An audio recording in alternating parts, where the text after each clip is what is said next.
Chhatrapur block अंतर्गत सिंधुरापल्ली स्थित Saint जुडस उच्च माध्यमिक विद्यालय प्रथम वार्षिक उत्सव प्रिंसिपाल सिस्टर आंसी अध्यक्षतार विद्यालय परिसर में महासमारोह पालित हो जाए। स्वतंत्र अतिथि भाव छत्रपुर विधायक कृष्णचंद्र नायक जोगदे प्रदीप प्रज्वलन कर कार्यक्रम को उद्घाटन करते।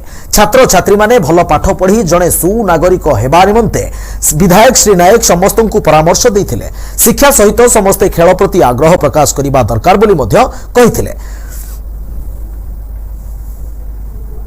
फादर प्रमोद बलियार सिंह एवं मो स्कूल मैनेजर अछि saint George high secondary school एवं 2016 रु एबे पर्यंत हमर स्कूल आसी अछि किंतु एथि वर्ष भितर हम ठारे प्रोग्राम के बेहि नत्र एटा होछि हमर प्रथम वार्षिक एवं प्री क्रिसमस सेलिब्रेशन जोटा बहुत आडंबर करू अछि। हमर स्कूल हम पिलान बहुत भलो